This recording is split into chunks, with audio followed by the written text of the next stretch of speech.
The kitchen has always been a gathering spot, and this was especially true in the 1950s and 1960s. This was an era when most moms stayed home, spending much of their time prepping, cooking, and serving food to their hungry family. The kitchen of our youth is special, so let's take a look back at what made kitchens unforgettable in the 1950s and 1960s.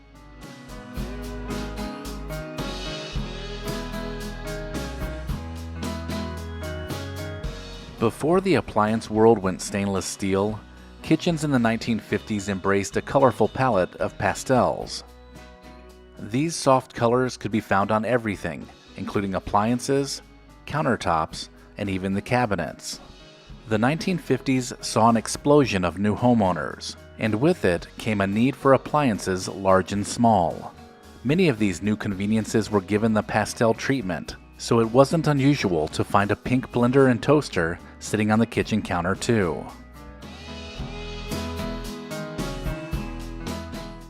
In the 1950s, modernism became fashionable, and home interior design began to incorporate the popular look of the American diner. Homeowners would often opt for a checkered board linoleum floor in contrasting colors to complement the sleek designer style. The linoleum material was durable and also very easy to take care of, making it the perfect choice to spruce up any kitchen.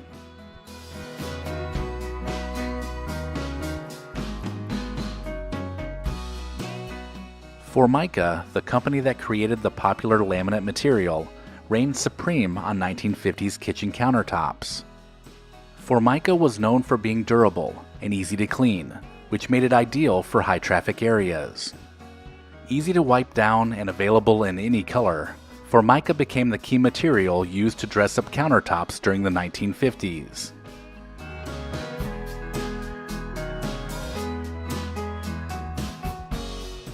It's hard to imagine life before Tupperware, but prior to 1946, they didn't exist. During the 1950s, they became a staple of every kitchen, with their sleek and stackable solution to storing leftovers. Tupperware parties also began to be hosted by housewives around the neighborhood, and this is where you could order your own set of brightly colored containers.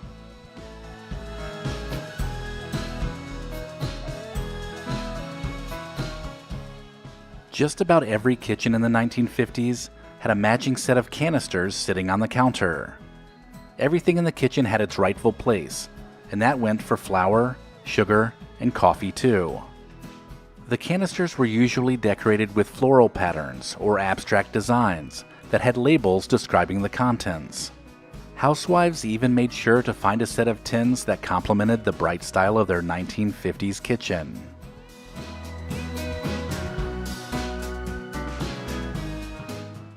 During the 50s, Pyrex became a household name. These casserole dishes made putting together a dinner quick and easy, so most households owned a whole set of them. The glass dishes were made for baking, and they came in a variety of sizes, and in the 50s, owning a set of pastel Pyrex dishes with a floral pattern was a must.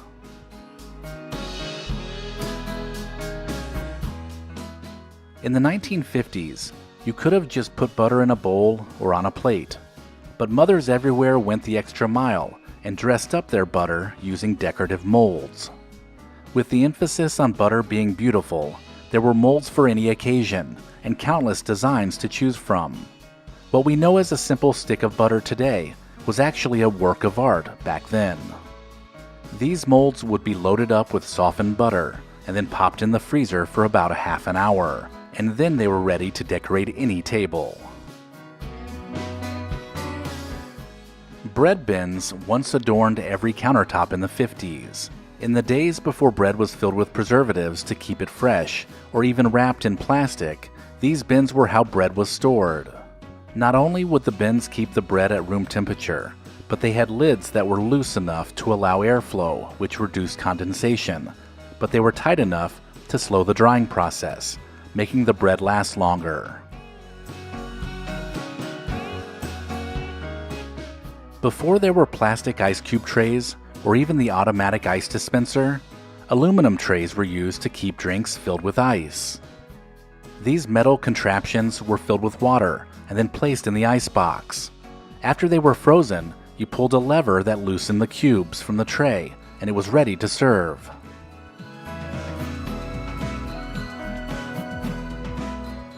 Prior to having electric hand mixers, kitchens across the United States used a manual hand mixer to incorporate ingredients. These metal devices used gears to turn the beaters, and they weren't easy to use, but once you got into a rhythm, they got the job done. By the end of the decade, electric hand mixers were available and did a much better job, but the manual mixer was always in the drawer just in case.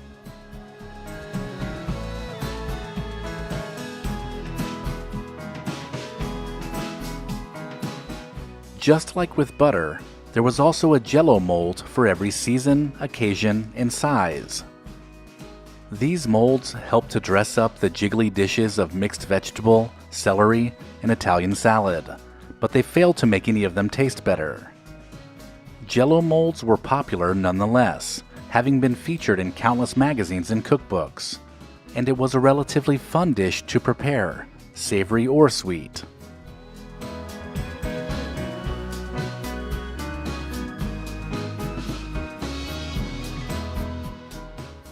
During the 1950s, standing between the Formica countertop and a scalding hot pan may have been a cast iron or brass trivet. These heavy but highly decorative trivets were popular in kitchens of this time, and they are now highly collectible antiques. The decorative metals also made these items popular wall decor, but that was when they were not protecting a countertop. Rediscover your past by digitizing your family's memories with Legacy Box. Watch until the end of this video to find out more about preserving your legacy, and then visit legacybox.com/recollection. Although kitchens in the 1960s continued to be bright and colorful, wood became the cabinet material of choice, with knotty pine creeping into every corner of the kitchen. Some favored the woodsy, suburban chic look that was decked out with rustic charm. These new cabinets also gave way to a more open concept, with a functional design that made entertaining very popular. As the kitchen layout was reconsidered, peninsulas were added as a way to encourage socializing. These countertop extensions not only provided a place to eat breakfast, but it was also an unobstructed work surface for preparing meals, or even laying out a spread of food for a party.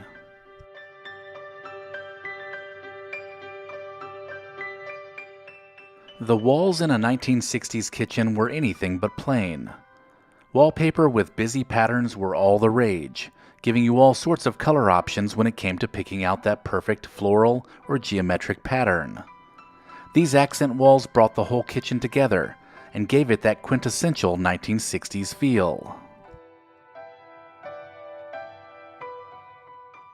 Every kitchen from the 60s was full of color, but there was a shift away from pastels. Prevailing colors from this time were bold and robust. Colors like orange, mustard, harvest gold, and avocado green could be found adorning the walls and coating the surface of both the countertops and major appliances during this decade.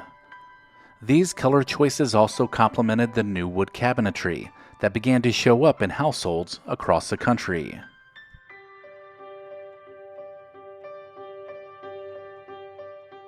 In many homes, kitchens were beginning to get upgrades from the previous decade. This was true with appliances as well, with many opting for a custom look. The new ranges and ovens were often separated and made to look built into the cabinets. Another popular option was the futuristic flare built-in oven range.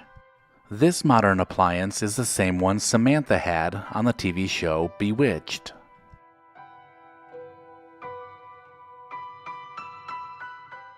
The 1960s was all about style, and that included the way you lit your kitchen.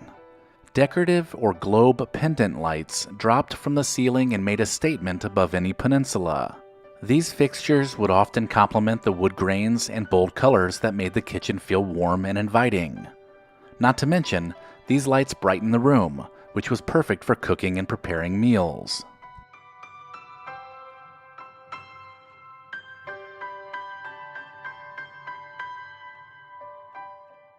The electric can opener was one of the newest small kitchen appliances to find its way into a 1960s kitchen. As household incomes rose and mass production increased, electrical appliances became more affordable and even essential in the average suburban home. Electronic ovens, or microwave ovens as they were better known, began to show up in households toward the late 1960s. These convenient devices made cooking quick and easy, but they were still quite expensive, so you may not have had one in your home. For nearly $500, you could have your very own radar range from Amana, which cut down cooking time by 75%, but it failed to replicate an oven-cooked taste. Quickly, microwaves became best used for reheating or melting food. Who didn't own a set of Corningware baking dishes in the 1960s? These white dishes with a blue cornflower design were meant to go from the oven to the dinner table, and sets of these were snapped up by everyone after they were released in 1958. These durable dishes were made from NASA-grade synthetic glass and are now collectible and worth a pretty penny.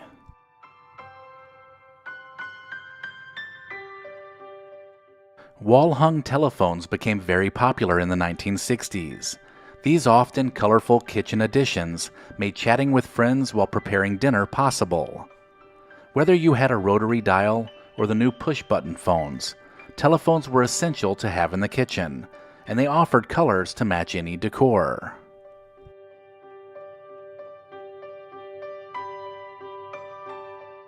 The 60s was the decade of sugary cereals.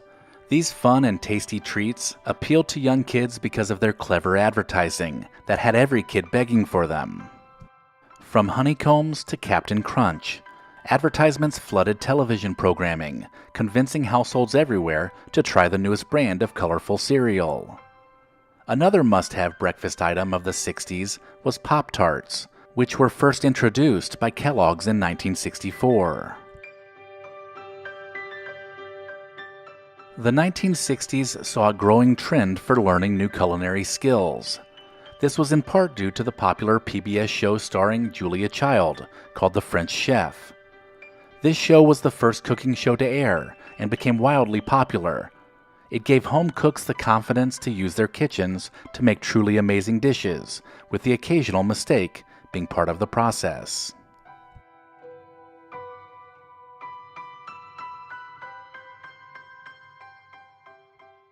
At Recollection Road, I believe preserving the past is incredibly important, and our friends at Legacy Box do too. So much so, they've offered my viewers a code for 55% off. In today's digital age, analog media like VHS tapes and film reels are fading, risking the loss of cherished memories due to things like mold, dust, and time. But Legacy Box, trusted by over 1.5 million families, offers a simple and safe solution to protect your memories before it's too late. With Legacy Box, you can convert your analog treasures into digital memories effortlessly. Send your VHS tapes, camcorder tapes, and pictures to Legacy Box, and like magic, receive back your originals and digital copies for easy enjoyment, sharing, and organization. And here's the kicker. For a limited time, enjoy an exclusive 55% discount at legacybox.com/recollection. Don't let your memories fade. Preserve your past today with Legacy Box. Buy today to take advantage of this exclusive offer and send them in whenever you're ready. Go to legacybox.com/recollection to save 55% while supplies last.